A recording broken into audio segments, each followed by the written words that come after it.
Em nome do Pai, e do Filho, e do Espírito Santo. Amém.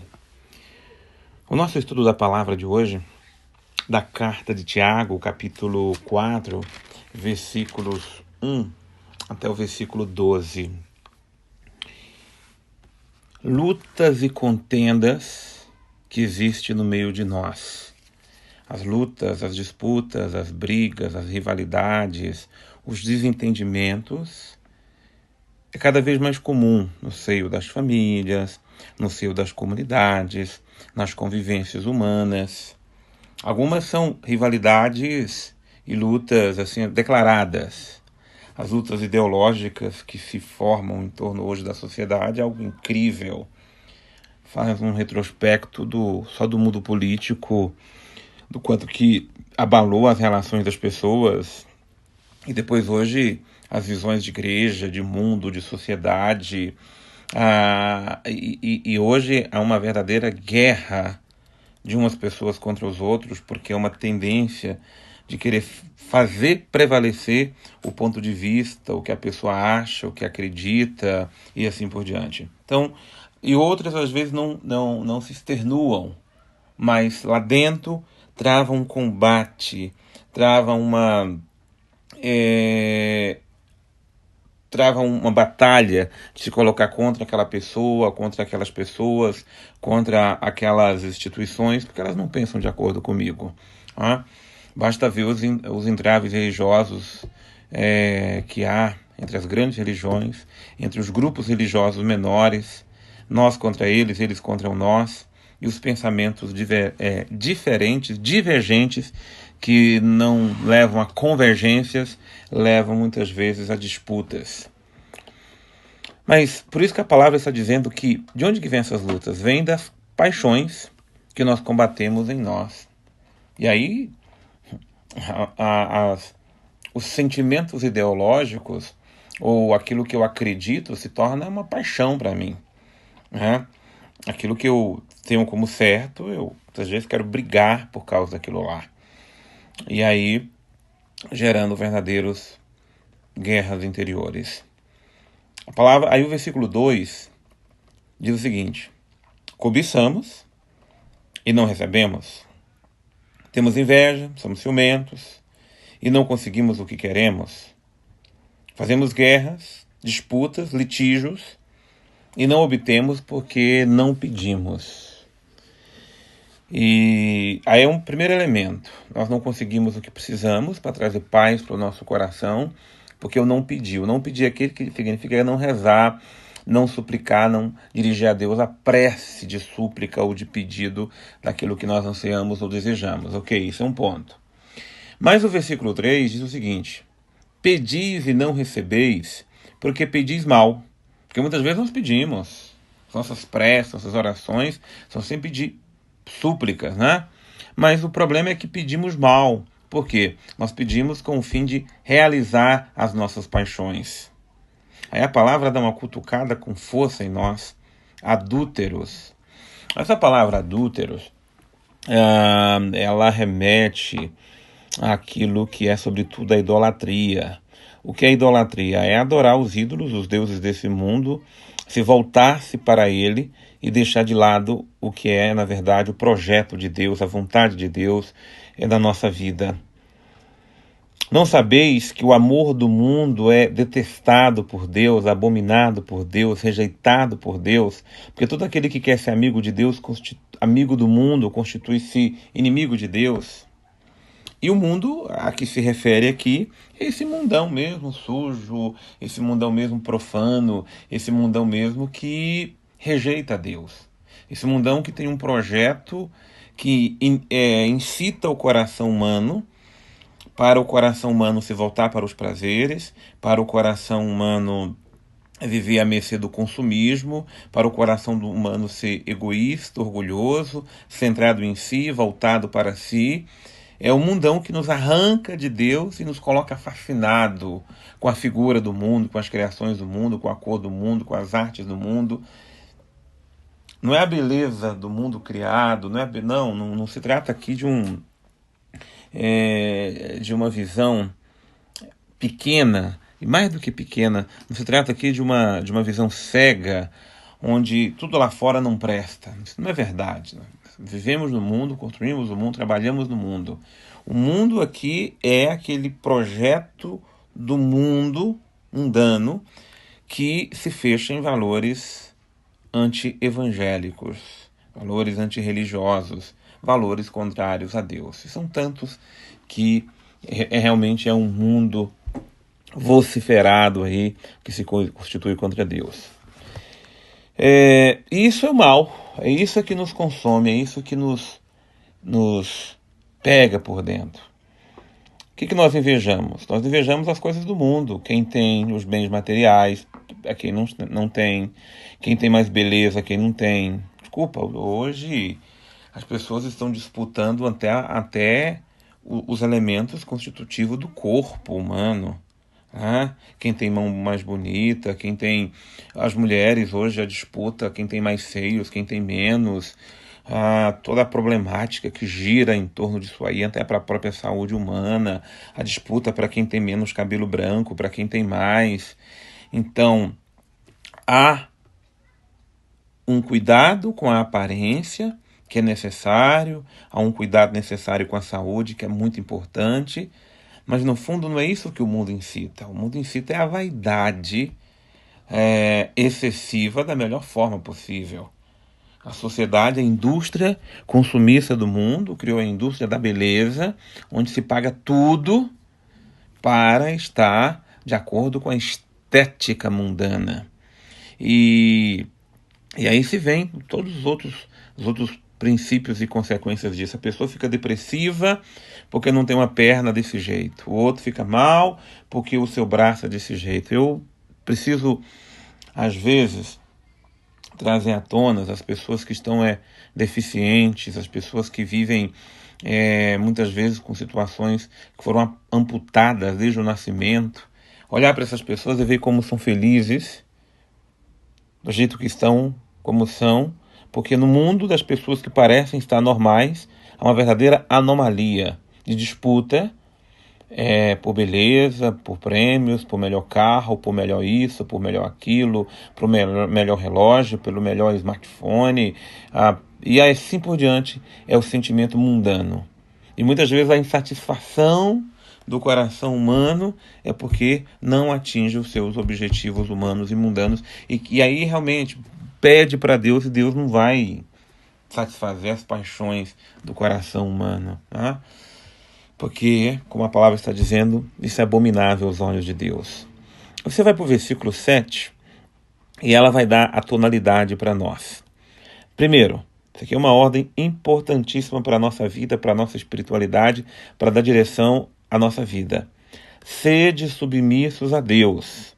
Resista ao demônio.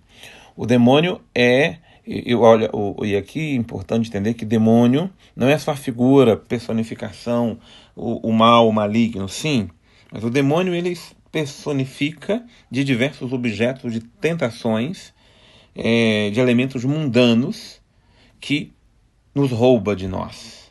Então, aos demônios do consumismo, aos demônios da moda, aos demônios da vaidade, aos demônios do egoísmo, aos demônios dos prazeres, a todo gosto, do comer, do beber, da sexualidade errada, desenfreada. Então aí, como resistir a esses demônios? Ser submisso a Deus. Quando nos submetemos a Deus, nos colocamos sobre a ordem de Deus, sobre o governo de Deus, sobre a direção de Deus, sob a vontade de Deus, é Deus que nos dá graça de vencermos as tentações, todas elas. Nós não podemos ignorar as tentações do mundo em que vivemos. Não olhe tentação só a partir de um ponto de vista, da queda nisso ou naquilo. Às vezes as tentações já nem têm mais força sobre nós, porque nós já nos submetemos tanto a ela que ela já nos venceu. Nós tornamos de tal forma uma pessoa tão egocêntrica, tão egoísta, que já não somos mais capazes de sair de nós mesmos. Então é preciso submeter-se a Deus. E aí os passos. Quem se submete a Deus vai resistir o demônio, e aí as tentações demoníacas vai fugir de nós. força da oração, o poder da oração, a oração da humildade que nos coloca na submissão a Deus. O outro ponto, versículo 8, aproximar-se de Deus, se fazer próximo de Deus, e Deus vai se fazer próximo de nós. Interessante essa questão da proximidade, porque Deus se aproximou de nós através de Jesus. Fez-se um de nós, próximo a nós, no meio de nós, Ele está entre nós. Mas o que mais acontece é que nós fugimos da presença de Deus. E muitas vezes recorremos a Deus nos apertos da vida, quando queremos favores. O filho, quando é pequeno, ele quer tudo na proximidade do pai. Quando ele descobre o mundo, ele foge para estar com o seu mundo. Ele se aproxima do pai quando quer alguma coisa, quando precisa dele. De Deus é do mesmo jeito. Precisamos de Deus, as nossas orações fervem. Aí cresce as novenas, as correntes, os cercos disso, daquilo. Não. Nós temos que estar próximos de Deus, independente das nossas necessidades. Nós precisamos estar próximos de Deus, porque Deus está próximo de nós, porque Deus é nosso amigo, é nosso Pai. Nós somos seus filhos e precisamos dessa relação de proximidade dele, na alegria, na tristeza, nos bons, nos difíceis momentos. Ou seja, caminhar na presença de Deus, crescer na intimidade com ele. Aproximar-se de Deus, ele vai se aproximar-se de nós, lavando nossas mãos, purificando o coração e, sobretudo, repudiando a duplicidade de atitude. O que nós chamamos de atitude dupla é aquilo que é a hipocrisia.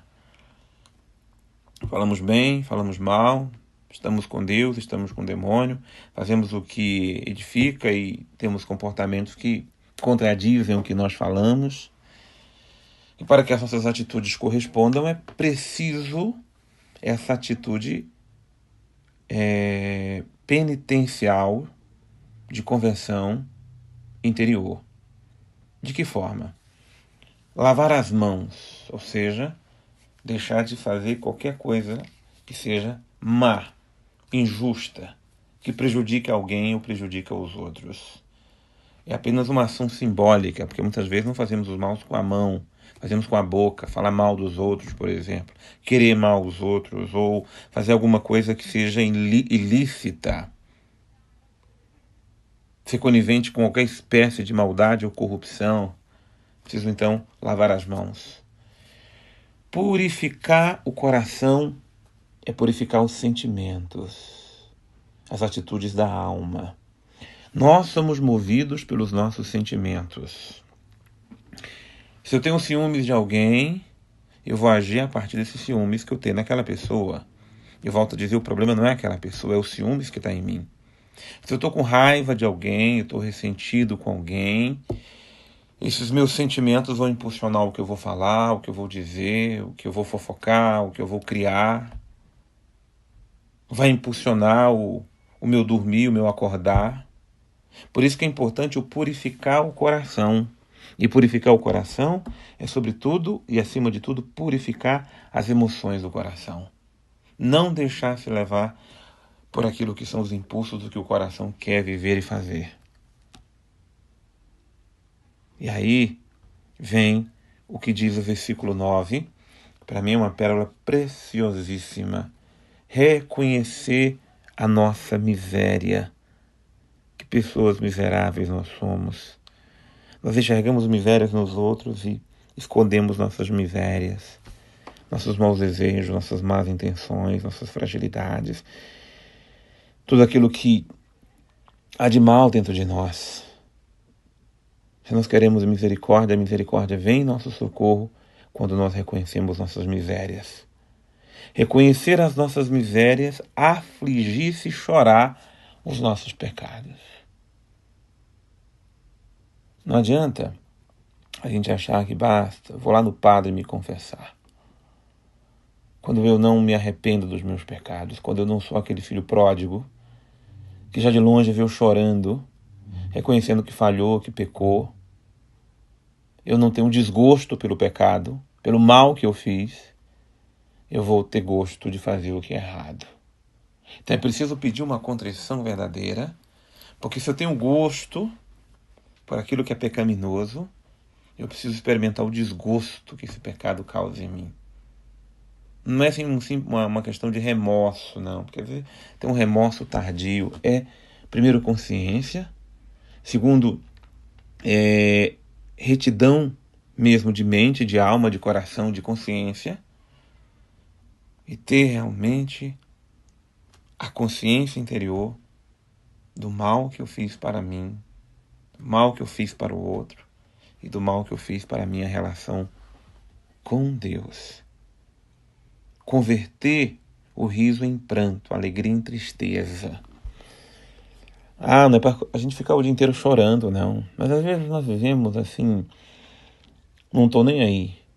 Estou vivendo um dia de cada vez e eu não paro para estar contrito, para buscar contrição, o choro por causa dos meus pecados. Espere uma pessoa morrer, uma pessoa importante na sua vida, para você chorar lá a falta que aquela pessoa vai fazer. Chora agora, valoriza agora, ama agora. Não esperemos que o entardecer da vida nos faça soltar lágrimas pelos maus que praticamos. Às vezes pessoas que têm uma velhice cheia de remorso, porque não soube na juventude, não soube na tenra idade chorar suas próprias faltas. E depois a mente se tornou muito pesada, obsessiva, com tanta coisa negativa acumulada. Tomemos consciência dos nossos pecados para não vivermos a tristeza eterna. Humilhar-se na presença de Deus, porque isso é humildade, e quando nos humilhamos na presença dele, é a oração do publicano do Evangelho, que nos fala lá o Evangelho de Lucas 15. O publicano do Evangelho é aquele que chora os seus pecados e não é o fariseu que justifica as suas faltas. A gente gosta muito de justificar. Acusamos, nós temos a prática do orgulhoso é acusar o outro e justificar os seus pecados. A prática do humilde é reconhecer e chorar os seus pecados e ter misericórdia da falha e do erro que eu posso encontrar no outro. Meus irmãos, agora uma exortação firme no versículo 11. Amados irmãos, não falemos mal uns dos outros. Quem fala mal do seu irmão ou julga, ou fala mal da própria lei, julga a lei. Então, primeiro é o imperativo, não falemos mal uns dos outros. Nós precisamos de uma vez por todas extirpar essa prática perniciosa, maldosa, criminosa, anti-evangélica, que é ficar falando mal uns dos outros. A gente não amadurece na fé, não amadurece como pessoa humana, não amadurece na vivência cristã se a gente não elimina isso da nossa vida. Não falemos mal uns dos outros. Por quê? Porque não há mais que um legislador e um juiz. Quem é o juiz, o legislador e o Senhor da nossa vida, a não ser o Senhor nosso Deus? E a pergunta é essa: quem sou eu? Quem sou eu para julgar meu irmão, para julgar meu próximo? Quando eu faço isso, eu estou dizendo: eu não preciso de Deus, porque eu já sou Deus, é eu que julgo. Que o Senhor nos livre desse mal, em nome do Pai, e do Filho, e do Espírito Santo. Amém.